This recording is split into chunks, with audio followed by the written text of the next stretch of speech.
And one of the things that we're seeing many people maybe come against, I've not experienced this, but I've had many friends who are in this role who maybe started out in youth ministry and now they feel called to young adult ministry, or that position of young adult ministry has been offered to them. Right. And how in your experience have you managed this tension of transition out of youth ministry and into leading a young adult ministry without making it feel like youth 2.0? Yeah. Right? You have the 18-year-old be like, where's dodgeball? And the 30-year-old like, where's the coffee? Like, Exactly. How do you manage that tension or that transition of not making it feel like youth 2.0, to put it bluntly, I guess? Yeah, no. It's a very real thing. And I think some of the principles stay the same that we've done from youth to young adults, but also the focus is different. So like for us in our context, we do a monthly gathering. We don't do a weekly gathering. So just there, then and there, it creates this different kind of, it creates a different pace. I will say, I think that was the greatest transition for me was, like Wednesday is always coming in youth ministry, right? If you're a Wednesday night, if you're a youth pastor, usually your service on Wednesday night is always coming. Whereas in young adults, like I've got 5 weeks. I've got 4 weeks before our next gathering. What does that mean though? That every one of our gatherings have to be home runs. So for me, it's like we don't just focus on Sunday the week of.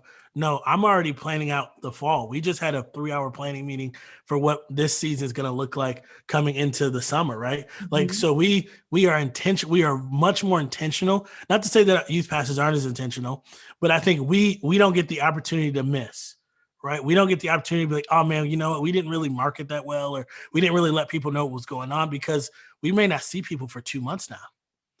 And so at our large group gathering, so we have a different context. So the pace for one is different. And then two, in youth ministry, one of the things we do is I always have said like, hey, we need to market to high schoolers and attract junior hires, right? Like if you age up, right? Like if I market to middle schoolers, our youth ministry, then like high schoolers gonna be like, I don't want to come. Like all they do is drink weird milkshakes. Like, but like if we market to high schoolers, middle schoolers look up and say, that's who I want to be. Yeah, they rise up. Yeah. They rise up, right? And so for the 18-year-old that's coming to our young adults ministry, hey, yeah, we're not going to do like silly games every week. We may do some. Like last month we did Family Feud and it was super fun and it was awesome and it was great. But like sometimes, hey, worship may be 45 minutes and we're going to have coffee in the lobby. We're not going to have 9 square, right? Like there's just...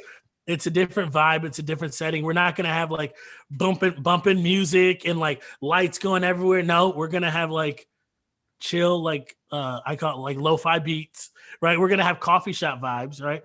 Because that's where young adults are. So we want like the lobby's going to feel different. The lobby's going to feel tall. We're not going to have a bunch of booths everywhere. We have tall. So it's like, again, going back to Micah, we talked about this off air, aesthetics, right? Right. The vibe, the feel is different. And so when 18-year-olds walk in, it feels like an older crowd is there, right? And so they rise up and say, okay, yeah, let me go get a hot chocolate. I don't really like coffee yet, but I'll get a hot chocolate. And so that's where we do it. And then honestly, it's coming back to the vision, right? I think for young adults, we have a specific vision. It's not to create another sub-ministry.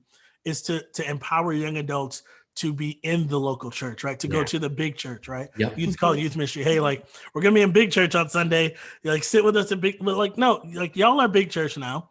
Yep. And it's time for you to not just show up to church, but be the church. And so that's where for us, like we want our young adults ministry to make sure that they're like, hey, this isn't youth group, right? I'm not gonna baby. I'm not gonna call your mom. Your mom's not gonna call me. Like if not anyway, you never know. You'd be surprised. I get calls and I'm like, hey, your 18-year-old, your 20-year-old can call me. I'll reach out and I'll pass on them and I'll love on them, but I'm not gonna chase down 20-year-olds to make sure that they're fall in love with Jesus. I'm gonna mentor and disciple the people that are here.